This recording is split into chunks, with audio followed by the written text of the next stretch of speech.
नमस्कार साथियों, स्वागत है आप सभी का आपके अपने चैनल जीके फ्लैश में। सीटेट जुलाई 2024 की सभी बच्चे तैयारी कर रहे होंगे और सबको पता है 7 जुलाई को एग्जाम है। काफी अफवाहें उड़ रही हैं कि 7 जुलाई को एग्जाम हट सकता है, वो बाद की बात है। आपको 7 जुलाई समझकर ही अपने एग्जाम की पूरी तैयारी करनी है और आप सब अपने अपने जितनी भी मेहनत से तैयारी कर रहे हो उसके साथ साथ जरूरी क्या है, हार्ड वर्क के साथ हमेशा स्मार्ट वर्क होना चाहिए। अब सिर्फ और सिर्फ हार्ड वर्क से कुछ नहीं होना है, क्योंकि हार्ड वर्क सभी बच्चे करते हैं, लेकिन जब तक आपको उसकी ट्रिक नहीं पता होगी कि हमें ये मेहनत किस दिशा में लगानी है। आपने एक कहावत सुनी होगी कि अगर दशा अच्छी चाहिए तो उसके लिए दिशा ठीक होनी चाहिए। अगर आप सही डायरेक्शन में जाओगे तभी आप सही जगह पहुंच पाओगे, वरना आप कितनी भी मेहनत से कितनी भी तेज दौड़िए, अगर आपने दिशा गलत पकड़ ली तो आप अपनी मंजिल तक कभी नहीं पहुंच पाओगे। तो असली और सही दिशा के लिए हमने एक सुपर स्ट्रेटजी बनाई है सीटेट की, कि आपका जो हार्ड वर्क है वो स्मार्ट वर्क के साथ अगर चलेगा तो आपका सीटेट बहुत ही आराम से 90 नंबर बहुत कम माने जाएंगे। उसके लिए आपके आराम से 120 और 130 तक आ जाएंगे इस ट्रिक से। तो देखते हैं क्या वो ट्रिक है। देखिए, आप सबको पता है कि पेपर 1 और पेपर 2 दोनों में ही 150 क्वेश्चन होते हैं। तो अभी हम पेपर 1 और पेपर 2 दोनों की एक साथ बात करेंगे। तो सबसे पहले हम पेपर 1 की बात करेंगे। तो अभी पेपर 1 की मैं आपको बता दूं, फिर इसके बाद पेपर 2 की बताएंगे। पेपर 1 में आपको पता है कि 30 क्वेश्चन किसके आते हैं, सीडीपी के। ऐसे ही 30 आते हैं मैथ के, और 30 आते हैं ईवीएस के, 30 आते हैं हिंदी के, 30 आते हैं इंग्लिश के।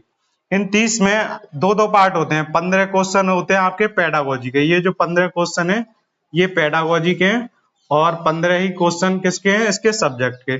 तो ये 15 क्वेश्चन 15 आपके सब जगह पेडागोजी के हो गए। तो ये जो 75 क्वेश्चन है ये ऐसे हैं कि हर बार इनमें थोड़ा थोड़ा चेंजेस होता रहता है क्वेश्चन में, लेकिन उनकी भाषा बदलेगी, क्वेश्चन का जो अर्थ है, मीन है, वो सेम रहेगा।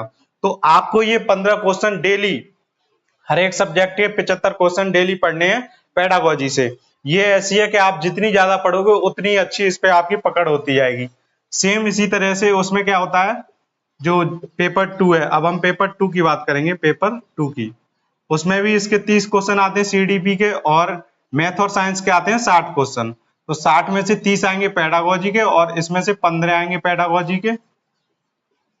अब आप देखिए, ये जो पेडागोजी क्वेश्चन है ये आप जब तक खुद नहीं करेंगे, आप कितना भी मैं इसकी एक्सप्लेनेशन कर दूं या कोई भी टीचर एक्सप्लेनेशन करे, जब तक आप इसकी सेल्फ स्टडी खुद से नहीं करेंगे तब तक आपके इसकी जो पेडागोजी है वो समझ में नहीं आएगी। अब ये देखिए, ये 30 क्वेश्चन हिंदी के, 30 इंग्लिश के, 60 हो गए मैथ साइंस के। अगर आप पे सोशल साइंस है तब भी सोशल साइंस के 60 क्वेश्चन में 30 क्वेश्चन आपके पेडागोजी के आएंगे। तो ये देखिए, 60 के आधे 30 क्वेश्चन पेडागोजी के ये, और 15 क्वेश्चन सीडीपी के पेडागोजी के, 15 हिंदी के, 15 इंग्लिश के। ये इसमें भी पूरे आपके 75 क्वेश्चन पेडागोजी के आएंगे। तो आज से आपको स्मार्ट वर्क स्टार्ट कर देना है। सब बच्चे सब्जेक्ट को पढ़ रहे हैं, काफी मेहनत कर रहे हैं, लेकिन पेडागोजी पर कोई ध्यान नहीं देता। एंड में सब्जेक्ट के नंबर और पेडागोजी के पूरे 75 चले जाते हैं। इसमें से तुक्के से 4-5 सही हो जाए तो हो जाए, वरना आपके पूरे ये पूरे चले जाते हैं। तब आप बड़ी मुश्किल से 80 ला पाते हो, फिर कहते हो सीटेट बहुत कठिन है। आप अपना स्मार्ट वर्क भी तो करिए। ये जो पेडागोजी है ये ऐसी चीज है, ये आप खुद करोगे तभी समझ में आएगी। ये बात कोई टीचर नहीं बताता। क्लास कराते रहेंगे बार बार, 2-2 घंटे 3-3 घंटे की बच्चे क्लास कर रहे हैं, लेकिन उसका रिजल्ट क्या निकल रहा है, हर बार 30 लाख में सिर्फ 3 लाख बच्चे पास हो रहे हैं। तो आपको इस बार ज्यादा से ज्यादा जितने भी बच्चे एग्जाम दें सब पास हों, उसके लिए आपको ये सुपर स्ट्रेटजी अपनानी होगी। अपने डेली 75 क्वेश्चन पेडागोजी के पढ़िए। ये हर एक सब्जेक्ट में 15-15 क्वेश्चन आते हैं। तो आप बस इतना ध्यान रखना सब बच्चे कि ईवीएस हो, हिंदी हो, इंग्लिश हो, सबके 15-15 क्वेश्चन ये पेडागोजी के आपको पढ़ने हैं। और जितने भी डेली में टॉप 10 क्वेश्चन करा रहा हूँ प्रीवियस ईयर के, वो तो चल ही रहे हैं। इसके साथ साथ आपको ये करना है जरूर। तो ये अपनी तरफ से आपको करना है, और इसके साथ आपका सीटेट बहुत ही आराम से पास होगा। तो मिलते हैं आपके साथ अगली वीडियो में। Thank you so much.